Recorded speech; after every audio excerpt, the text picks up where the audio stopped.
Hi అండి, welcome to my channel. ఈరోజు మన టాపిక్ ఏంటి అని అంటే పిల్లల స్కూల్ ఫీజెస్ కోసం ముందుగానే మనీ ఎలా సేవ్ చేయాలి చూద్దాము. ప్రజెంట్ డేస్లో ప్రతి పేరెంట్కి పెద్ద టాస్క్ ఏంటి అని అంటే school fees and books, uniforms, bags etcetera. ప్రతి పేరెంట్కి కూడా ఇది చాలా పెద్ద విషయం అనమాట, ఎవ్రీ ఇయర్ స్టార్టింగ్. కాబట్టి అది ఒక బర్డెన్గా కాకుండా ఒక మంచి ప్లానింగ్తో కొన్ని టిప్స్ మనం పాటించడం వల్ల చాలా ఈజీగా మనము పిల్లల యొక్క అకాడమిక్ ఇయర్ని స్టార్ట్ చేయొచ్చు. ఎందుకనంటే అప్పుడే కదా మనం అకాడమిక్ ఇయర్ హ్యాపీగా స్టార్ట్ చేసాము అని అంటే వాళ్ళ ఆ ఇయర్ అంతా కూడా చాలా హ్యాపీగా వాళ్ళ స్టడీస్ అనేవి ముందుకెళ్తాయి. దానికోసం ఎలా సేవ్ చేసుకోవాలని చూద్దాము. ఫస్ట్ నెలవారీ సేవింగ్ ప్లాన్ అయితే ఒకటి పెట్టుకోవాలి. ప్రతి నెలకి మినిమం 500 రూపీస్ లెక్కన మనం కానీ సేవ్ చేసాము అని అంటే దగ్గర దగ్గర సంవత్సరానికి 6000 రూపీస్ మనం సేవ్ చేసిన వాళ్ళం అవుతాము. అదేవిధంగా నెలకి 1000 రూపీస్ సేవ్ చేసాము అని అంటే 12,000 వరకు మనము ఇయర్లీ సేవ్ చేసిన వాళ్ళం అవుతాము. నెలకి 2000 లెక్కన సేవ్ చేస్తుంటే 24,000 రూపీస్ అయితే మనం సేవ్ చేసిన వాళ్ళం అవుతాము. ఇక్కడ మెయిన్ విషయం ఏంటి అని అంటే మనం ప్రతి ఒక్కరం కూడా మన యొక్క ఫైనాన్షియల్ స్టెబిలిటీని బట్టి వివిధ రకాల బడ్జెట్స్ ఉన్న స్కూల్స్లో మనం వేసుకోవడం జరుగుతుంది. కాబట్టి ఆ స్కూల్ బడ్జెట్ ప్లాన్ ప్రకారం అంటే ఆ స్కూల్ ఫీజెస్ని బట్టి మనం ఈ విధంగా సేవ్ చేసుకోవచ్చు. అండ్ థర్డ్ పాయింట్, చాలా ఇంపార్టెంట్ పాయింట్ ఏంటి అని అంటే ఏదో ఉంటుంది కదా ఒక దగ్గర వేసేయడం కాదా మనీ, ఖచ్చితంగా ఒక సేవింగ్ బాక్స్ని మనం ఏర్పాటు చేసుకొని అది ఒక క్రమం తప్పకుండా అంటే ఒక నెల చేసి ఒక నెల చేయకుండా కాకుండా క్రమం తప్పకుండా ఎవ్రీ మంత్ అయితే ఆ బాక్స్లో అమౌంట్ అనేది మనం ప్రత్యేకంగా ఒక బాక్స్ పెట్టి అందులో వేసుకోవాలి.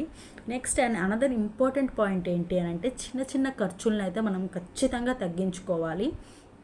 మనకు తెలుసు ఇప్పుడు ఈ ఖర్చులు తగ్గించుకోకపోవడం వల్లే ప్రతి ఒక్క మిడిల్ క్లాస్ ఫ్యామిలీస్లో ఎందుకు ఇంత బర్డెన్స్ మనం ఫేస్ చేస్తున్నాము అని అంటే ఈ ఖర్చుల వల్ల. బయట స్నాక్స్కి ఎక్కువ ప్రిఫరెన్స్ ఇవ్వడం, పోనీ అవి ఏమైనా మనకు ఆరోగ్యకరమైనవి అంటే కాదు, అయినా కూడా బయట స్నాక్స్ జంక్ ఫుడ్కి ఎక్కువ ఇస్తాము. నెక్స్ట్ అవసరం లేని ఆన్లైన్ షాపింగ్లు ఎక్కువ చేస్తాము. యూట్యూబ్ ఓపెన్ చేస్తే చాలు అవి కొనండి, ఇవి కొనండి, దానికి అంత ఆఫర్ ఉంది, దీనికి ఇంత డిస్కౌంట్ ఉంది అని చెప్పి మనకు కనిపిస్తూనే ఉంటాయి. వెంటనే మనము అవసరం లేకపోయినా సరే ఆ ప్రోడక్ట్స్ అన్నీ కొని ఇంట్లో తెచ్చిపెట్టుకుంటూ ఉంటాము. అంతే తప్ప దానివల్ల ఎటువంటి ప్రయోజనం ఉండదు. కాబట్టి ఆన్లైన్ షాపింగ్స్ అయితే అసలు పూర్తిగా అవాయిడ్ చేసేస్తే చాలా వరకు మనం అమౌంట్ అనేది సేవ్ చేసుకోవచ్చు.